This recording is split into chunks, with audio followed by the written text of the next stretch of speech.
Hey guys, welcome back to Home Built, and this week we are getting colour onto the cab.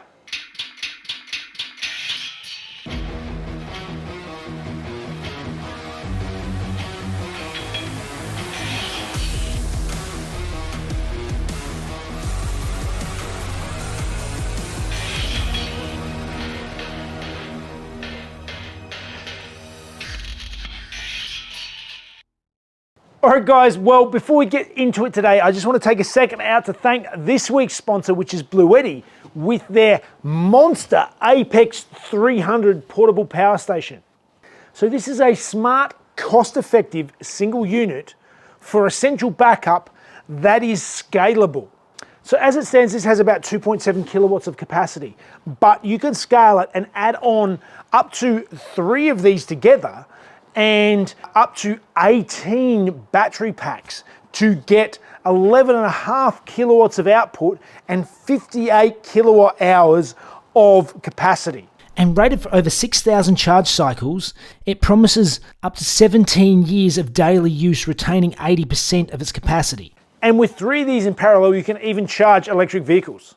So if you pair this with the Solar X 4K, you can get anywhere from 4 up to 19 kilowatts of input with 3 of these joined together. And this actually utilizes Bluetti's smart app control, so you can charge it during off-peak hours and then have it as a backup power, whatever you need during the day.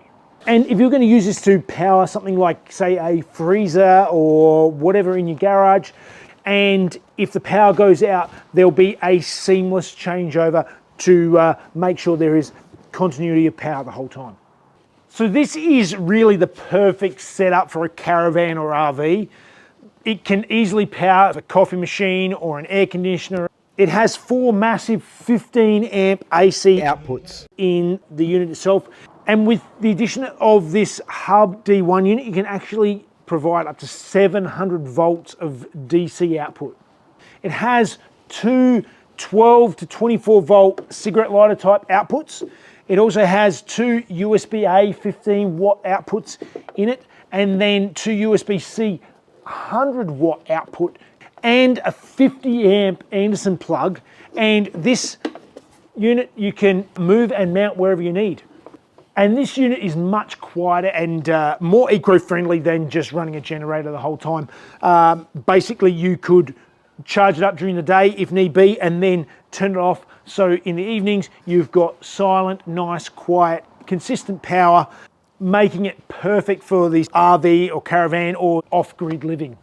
So if you're looking for off-grid or caravan RV or just home backup, this is a really good, simple solution that you can start small and then scale smart by adding more of these together as you go, as your needs increase. It's a really good option, so go and check them out. I've got a link in the description to Bluetti, and yeah, always go and check these guys out. Help out the companies that help out the channel, and I think it's time to get stuck back into the builds.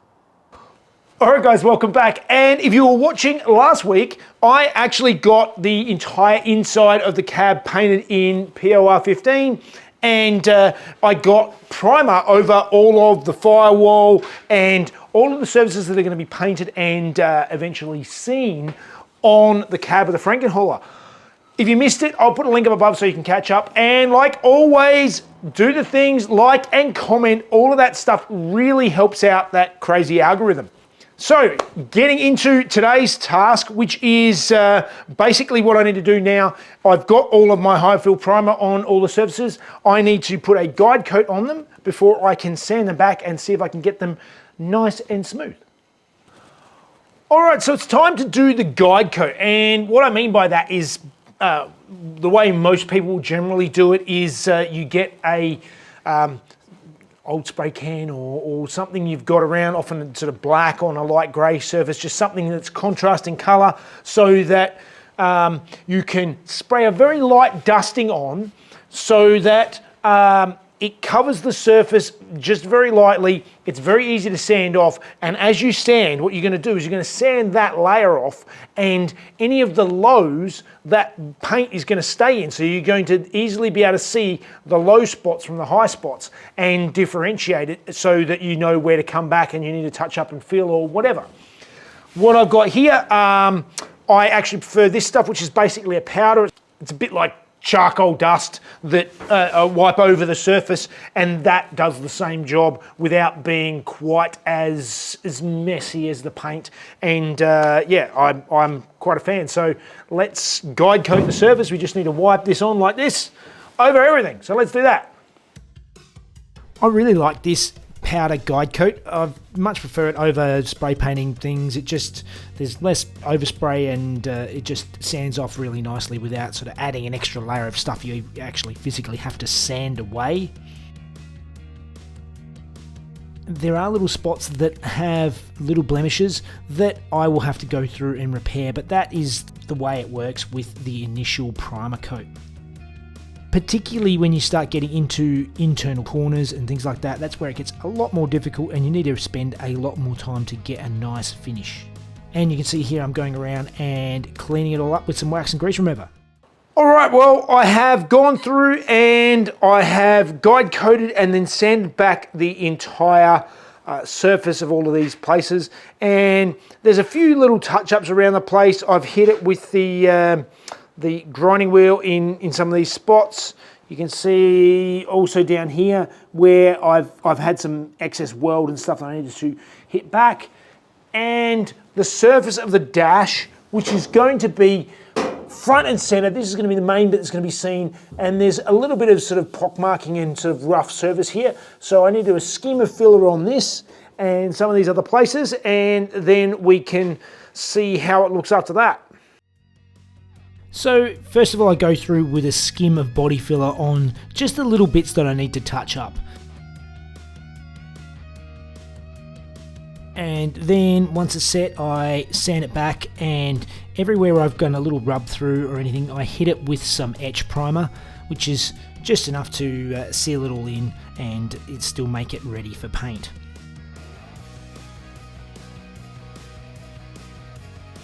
Unfortunately, sanding is the bane of any paint job. The painting bit is the quick and easy bit. It is all about the sanding. And there's a couple of small little pinholes around the place, and I'm going through now with just some spot putty. All right, so we are basically ready to go to paint the interior. I'm happy enough with the surface finish. It's good enough for what I need. I have been backwards and forwards on what colour to paint it. The truck was originally Ford Torch Red, which is the original factory red colour, as you can see inside the doors and all the rest of it, what the firewall used to be. I was thinking I was going to do the Torch Red on the engine bay, so when you flip the engine up, you see the engine bay in Torch Red, and I've got that bronze colour on the engine. But I've decided that really that bronze colour is the colour that I am going to paint the interior. I wanted that bronze because I'm going for that colour. I'm going to get that sort of distressed leather to match that and trim it out in that bronze finish with sort of matching carpet and just a really nice sort of rusty looking interior that's all pristine and neat. But I think I'm actually going to keep that going in the engine bay because the engine is not a pretty feature, even like the Alfa-Rari. The Alfa-Rari looks fantastic with the yellow engine in the yellow engine bay. And I'm going to keep the bronze engine with the matching bronze engine bay. So when you open it up, all of the inside bits are all going to be in that beautiful bronze. The outside's going to be patina, and that is the way I think I'm going to go. So let's start mixing up some paint. All right, so the color I am painting the interior is based on this brilliant orange metallic, which I think is actually a Ford color, but in its original state, it is much more orange than what I did on the engine bay. And all I did to tint it was I added black. Now, I can't remember how much black, so I'm going to have to tint it as I go and see if we can match it to what I've done on the engine. So let's start doing some mixing. So I start adding black to my pot of colour, and I actually took a little bracket off of the engine to match it to so that I can get the same mix. And I just keep adding a bit more black, a little bit at a time, until I get there. And I'd actually forgotten how much black there was in it. There's actually quite a lot to get this darker rust colour, but eventually I get something that I'm happy with.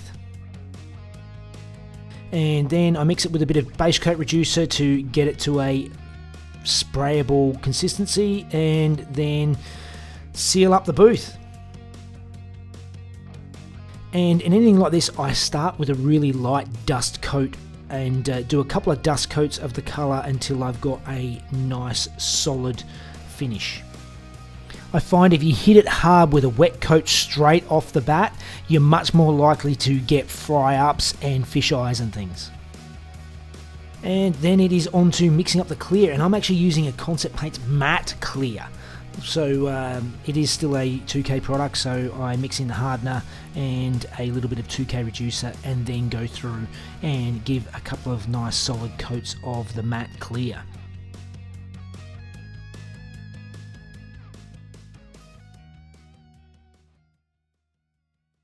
It is frosty here this morning. Whoa. Yeah, the tarp I had on the Frankenholer has blown off, and it's cold. All right, well, it's now about 2 days later. It's quite brisk here this morning. It's about -1, which I know for you Canadians and Northern Europeans and stuff, it's not that cold. It's cold for me. It's cold. It's time to unmask this now and see what it looks like.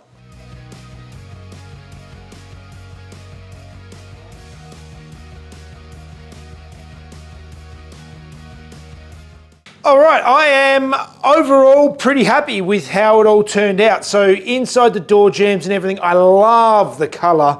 I'm really loving that that dark rusty color interior, and all the firewall is looking exactly how I want it. And I will go around and blend in some of these edges later when I am just tidying up the outside of the car and fixing up bits and pieces. You can see sort of, you know, there's still bits of bleed through and things there that are still showing, but that's not a big problem.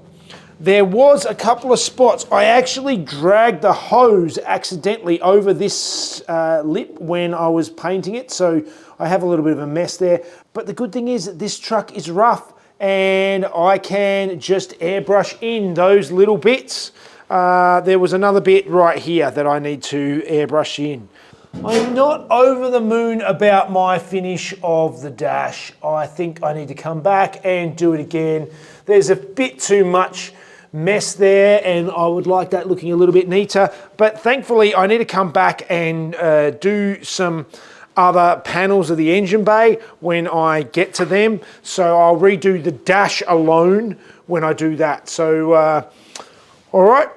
That is looking pretty good for now, so let's work out what we're going to do on the rest of the panels. All right, so it's time to start moving forward on the rest of the panels for the front end of the Frankenholer. Now, this guard here actually has some rust holes along the edge, so I'm going to have to tackle them.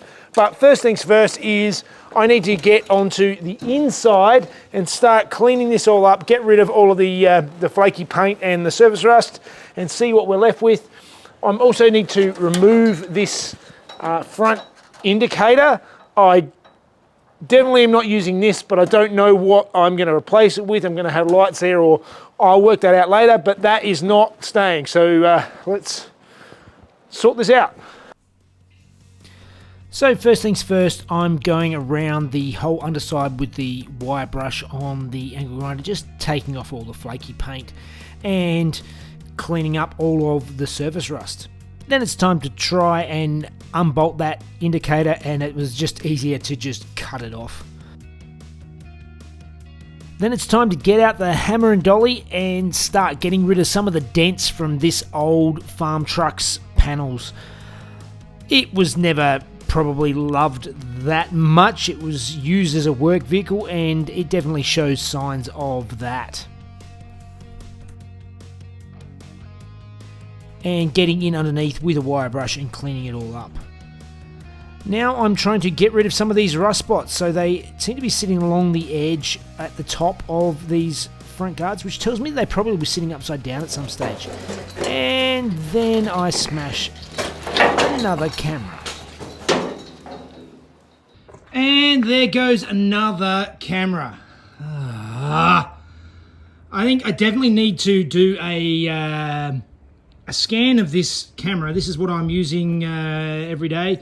And yeah, I think I need to build a 3D cage around this because I knock this thing over so many times. I go through so many cameras and it's getting expensive. All right, that is extremely frustrating when I keep dropping cameras and keep breaking them. So I am going to build a frame for this thing. Hopefully you can see me and I'm in shot because I have no idea with this camera now, but I've gone through and I've cut out sections of the rust that I need to repair. So now it's time to make up some patches and patch them in. So now I need to get in and start patching up some of these rust holes. So you can see I cut out the rusted areas and I've just cut out some little patches that will fit in quite nicely, weld them in and then grind them back. And same again for the spot where the indicator was. I've made a tiny little patch to go in there and fill it up. And then there's some other spots around. Now you can see here that I actually use the step drill for some of these spots where there was just a rust hole through. I drill it out with the step drill, and that way I sort of get it back to a clean metal and I can make a simple little patch and fill it in. All right, so I have the first front guard repaired. I had a few more spots. I'd actually sliced through it with an angle grinder when I was trying to disassemble the car and cut off some bolts and stuff. So I've repaired all that. This one is looking good. It's ready to go. So let's start work on the next one. And this one's not looking quite as nice. This is looking a little bit nasty. So we've got to see what we can do about that. So same again on guard number 2, let's get rid of that indicator and then start knocking out some of these dents. This one was definitely a lot rougher than the first one and had a lot more dents to remove. All right, this dent is proving problematic. I'm trying to tidy it up. So there was a buckle here that I've repaired quite a bit. I've got a little bit out here. I've got to do some more panel beating there. That's easier to get to. Again, it doesn't have to be perfect. I just want it to look a little bit better, but some slight schmuckling is not too bad. But this dent here is sort of quite ugly. I really want to push that out and pop it back out again. The problem is, if we turn it up the other way, it's underneath this lip, so I can't actually get to it to sort of knock it out. So I'm going to have a little bit of a look and see what I can do. And at worst, I might have to try and use a slide hammer or something like that to get that dent out.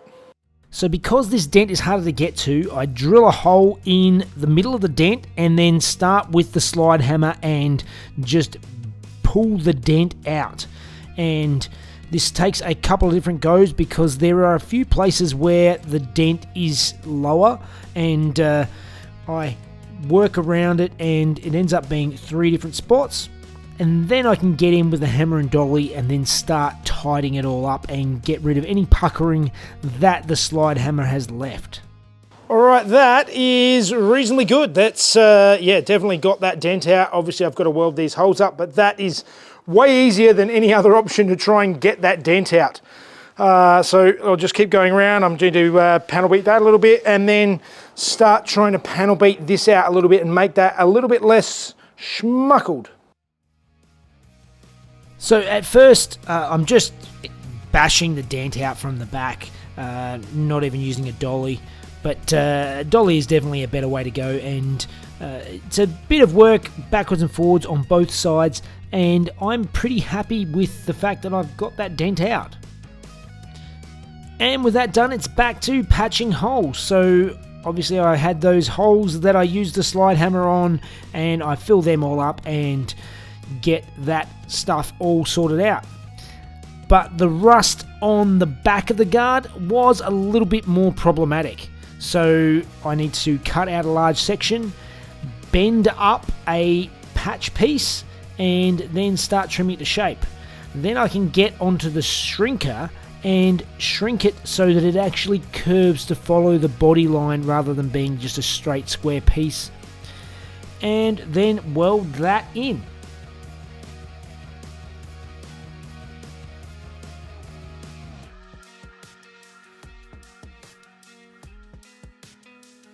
Then I can grind it all back and give it a coat of etch primer.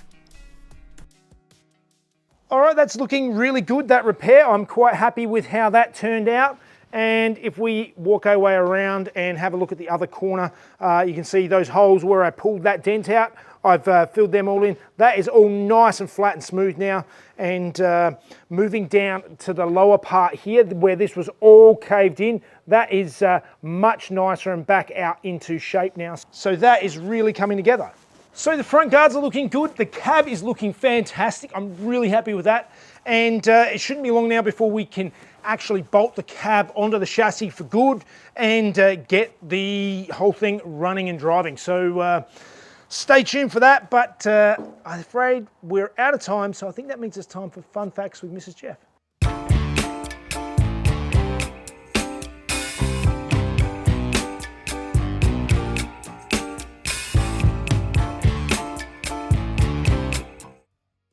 Hey guys, after World War II, most vehicle manufacturers went back to building the same designs as before the war.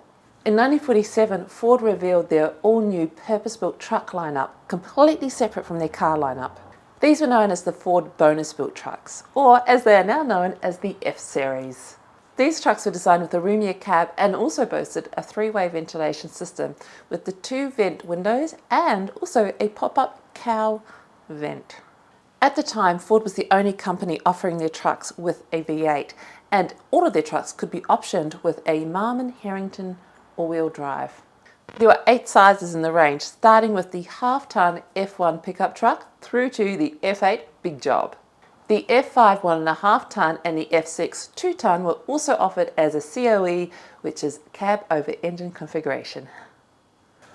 All right, well, I am really happy with the look of the cab. Hopefully I'm in shot because the screen is totally busted on the camera. Yep. Another one bites the dust. Another accident in the garage. Yeah, that's great. A laptop a couple of weeks ago and now the... And that was my fault. That involved a glass of water. That was, yeah. Yeah.